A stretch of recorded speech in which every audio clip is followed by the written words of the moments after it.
It's important to understand what the 5G is doing and what they say it's doing. It's microwave radiation warfare is what this is.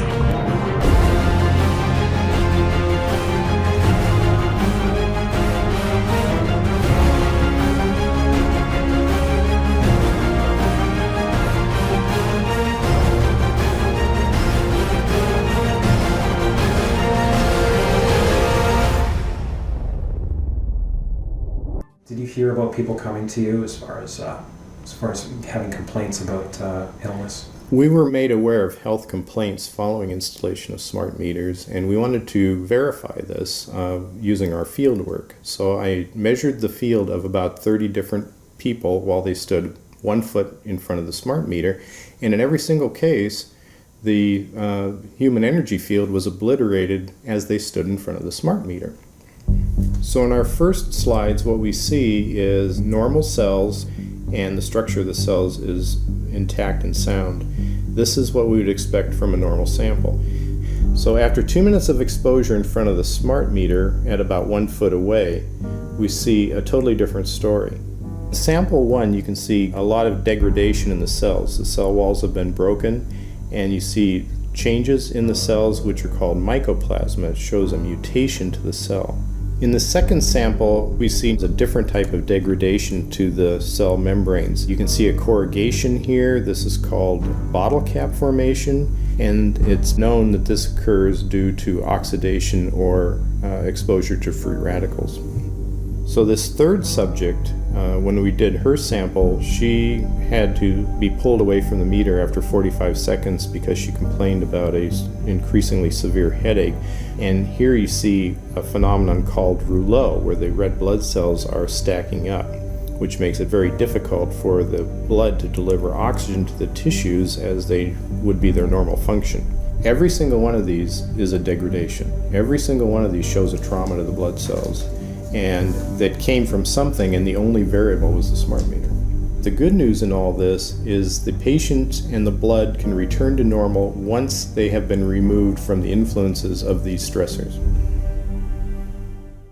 The data we're going to look at are all published science, testing results, or public standards. At the bottom end of the radiation scale of what's called power density or signal strength is the minimum level at which cell phones will work, which was found to be 0.2 billionths of a microwatt per centimeter squared. Pine needles were found to age prematurely at 0.000027. At short-term exposures of 0.05, children aged 8 to 17 experienced headache, irritation, concentration difficulties, and behavioral problems. 0.1 is the biobiology or building biology guideline for extreme concern. 1.0 produced sperm DNA fragmentation and a decrease in sperm viability in vitro. Also at 1.0, the science shows the following bodily effects can occur: headaches, dizziness, fatigue, insomnia, chest pain, difficulty breathing, and indigestion.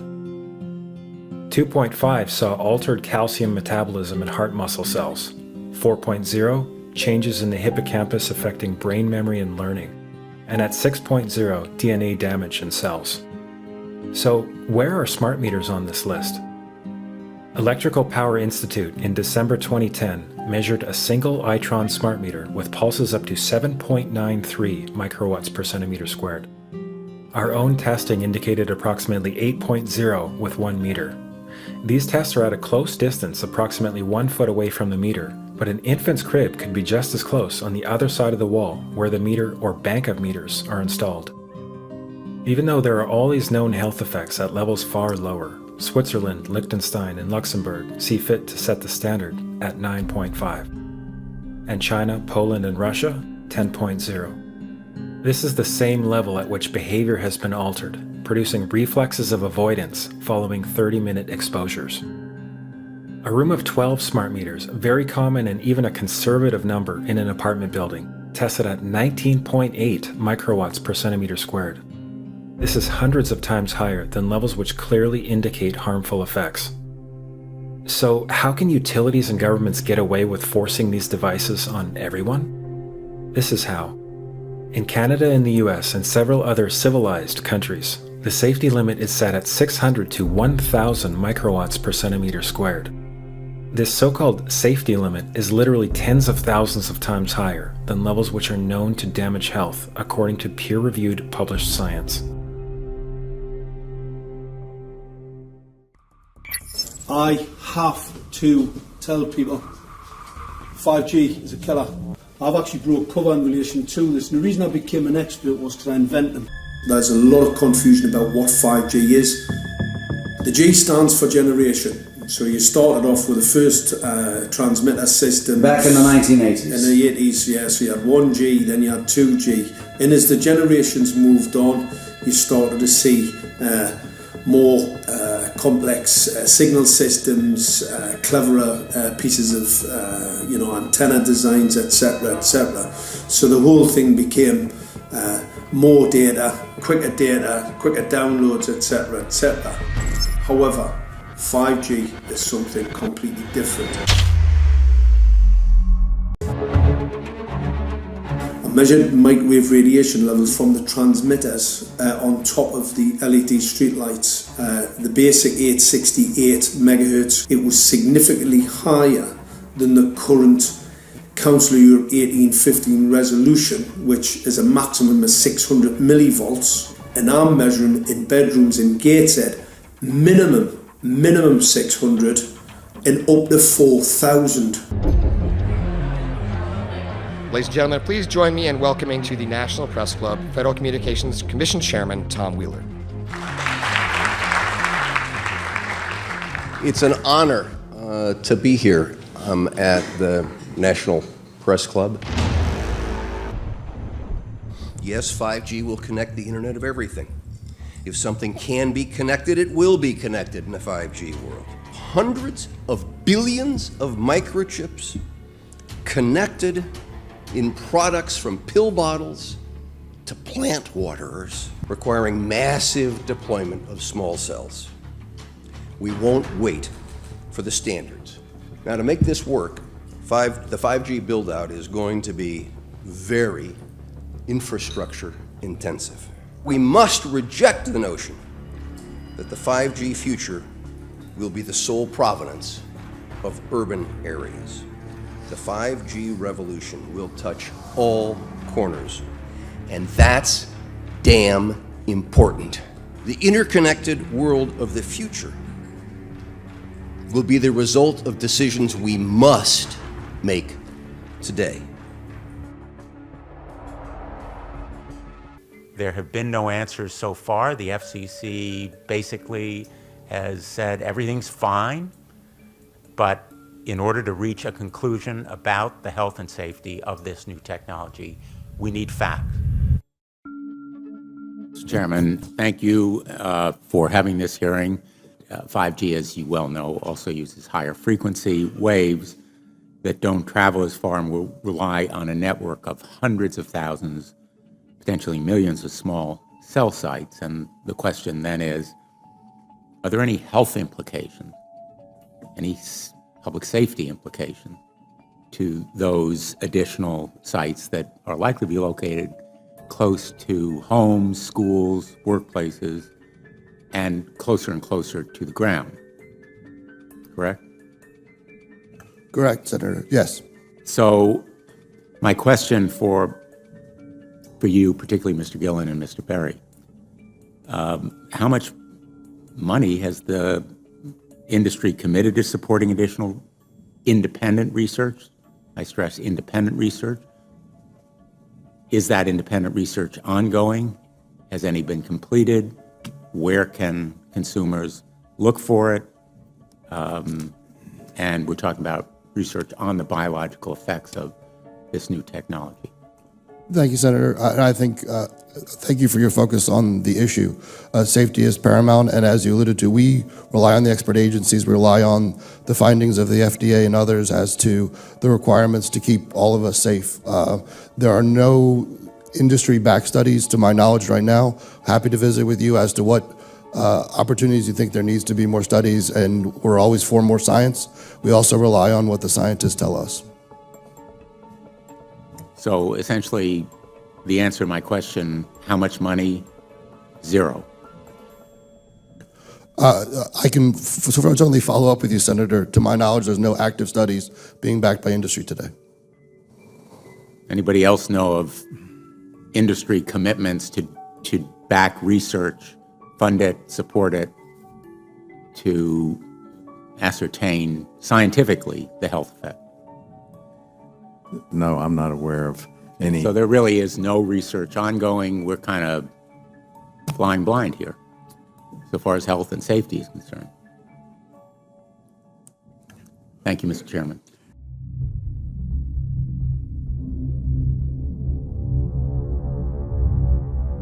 You're a trained medical professional. Yes. We don't have one on the panel.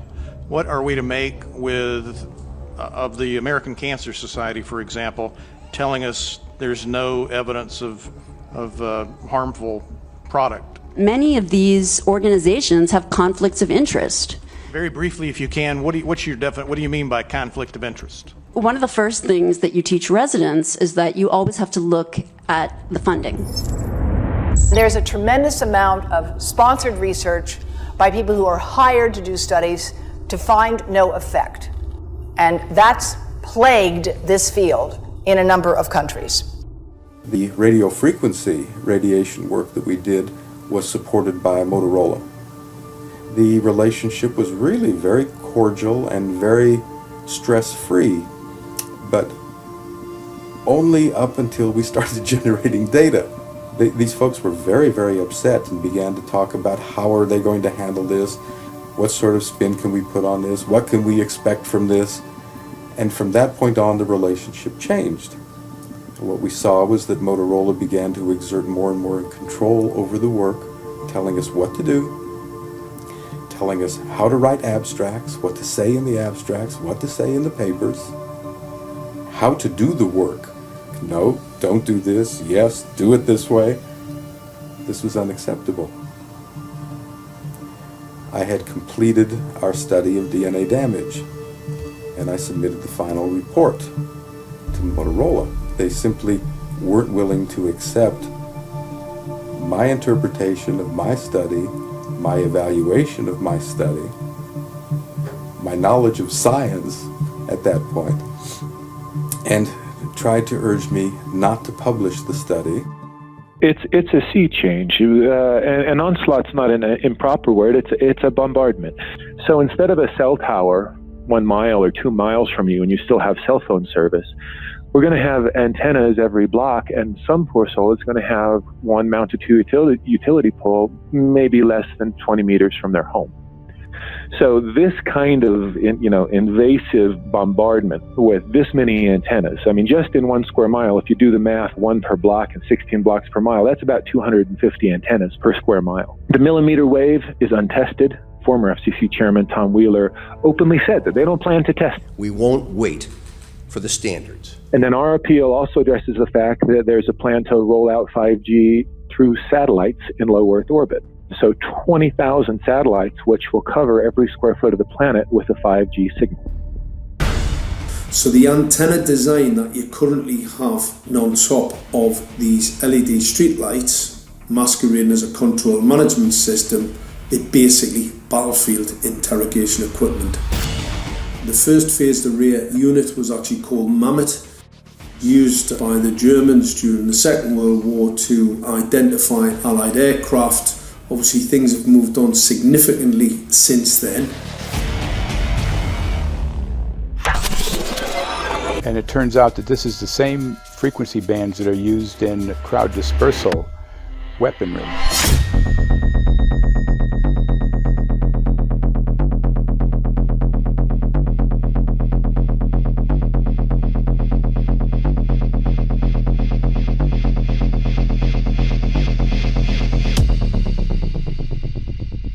Well, I joined the Royal Navy in 1960, and I specialised in microwave warfare.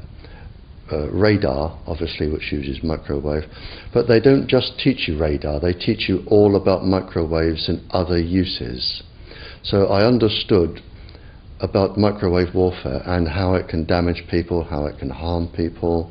Microwaves then were used as weapons, as they are today. It is a perfect stealth weapon. And when governments don't like a group of people, for instance, the ladies who protest at Greenham Common in England about the American missile base they camped, they were microwaved. We microwaved Catholics in Northern Ireland to make them sick. It goes on all over the world. And it's a weapon that you don't know you're being targeted, because the dose is very, very low, which is actually more dangerous than a high dose. It's very, very low, and it may take a year or two, but you can cause neurological damage and cancers with low-level microwaves, and you can make all your opponents sick. It's a perfect weapon for a government. With the 5th generation, it's actually a whole new ballgame. It's not using the same technology. They're switching to military-grade millimeter wave technology. And when you look at this technology, I mean, if you go and look at DARPA reports, come and look at some of the patents that the United States military has put out on what they can do with psychological weapons, all sorts of things, crowd control, active denial, anything you can think of. This is what they can do with 5G. So any type of military application you can think of which has an electromagnetic base, they can do with 5G. And they're putting this out blanket across the population. Now, when we look at 5G, 60 gigahertz, this is what they call active dispersal sort of weaponry, just to keep people back. It burns the skin. It doesn't penetrate, but 60 gigahertz is the frequency of oxygen molecule absorption. Since they have electrons that they share with each other, what we breathe is actually O2, pair of oxygen. So being bombarded with 60 gigahertz could very well impair our oxygen absorption rate in our body, and thereby the whole basis of our living system.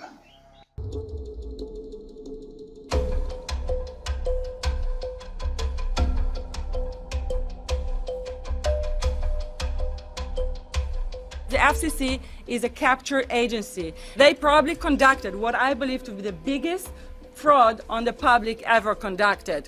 The FCC has been described by Harvard University's Center for Ethics writer Norman Alster as the most captured agency in DC, acting more as an industry cheerleader than a regulator. This is especially true today with 5G, where there are serious safety concerns and potentially misleading information coming from the FCC. For example, the previous chairman of the FCC is Tom Wheeler. He was the head of the Wireless Lobby Association for 14 years. Now remember, Obama told us there would be no lobbyists in his administration, so he took the biggest lobby and put him as a head of the FCC. And that's damn important.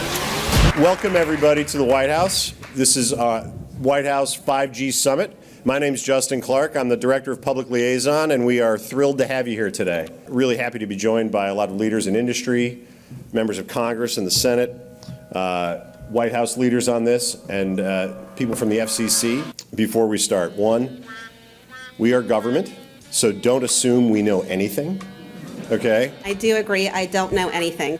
I have become accustomed to giving speeches in my new position on subjects about which I frankly know very little. And we need more cell towers and connections in Connecticut, my home state. It's ridiculous.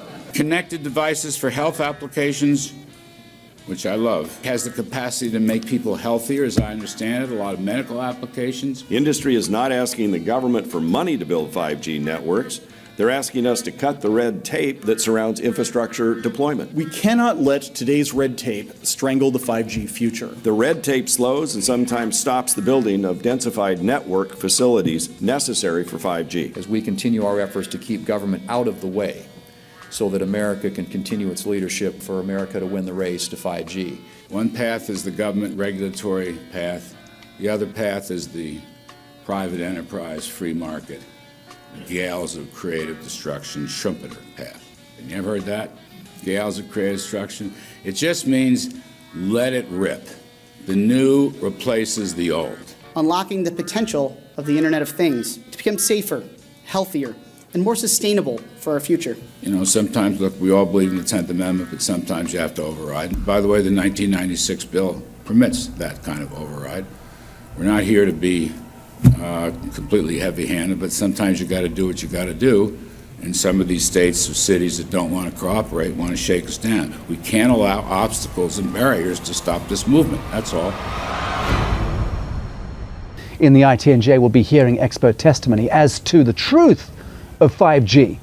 What the devil is this technology? Why is it being implemented? Why is it being rolled out in a 17, 18 plus trillion dollar infrastructure around the Earth? Why are they implementing a 20,000 satellite rollout to pollute our skies and contaminate the air and send mutant frequencies, weaponized frequencies, to billions of phased array antenna systems all around the surface of the Earth, which we know categorically, absolutely, will destroy the human biome? That is the interrelated microbial flora and fauna and DNA in your body, which is the operating system of your body. But they don't tell you that. They tell you that human DNA is unaffected by 5G. But they don't remind you that you only have less than 1% human DNA in the human body. The 99% of DNA, so-called junk DNA, is microbial DNA. And that's the operating system of your body. That will be destroyed, eviscerated, it can be, by 5G weaponized signaling. And don't forget, the air, the oceans, the soil, the food, everything on this sacred planet is made up of interwoven microbial flora and fauna. And it is the cellular DNA in all the microbes of the air, the oceans, the water, the food that are going to be at risk, as will elderly people and younger people when 5G rolls out initially.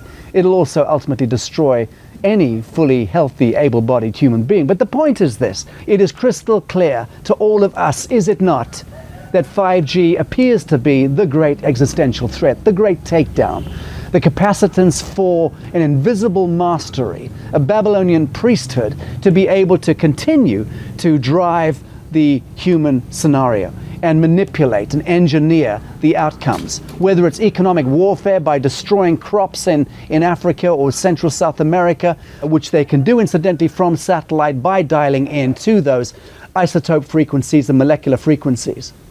Or it could be assassinations, it could be demographic takedown, it could be global population control. Who knows, who cares, who gives a damn what the agenda is? It is illicit, immoral, illegal, unlawful, and criminal, treasonous in extreme. And you and I will make the difference in the telling of this story in the 21st century.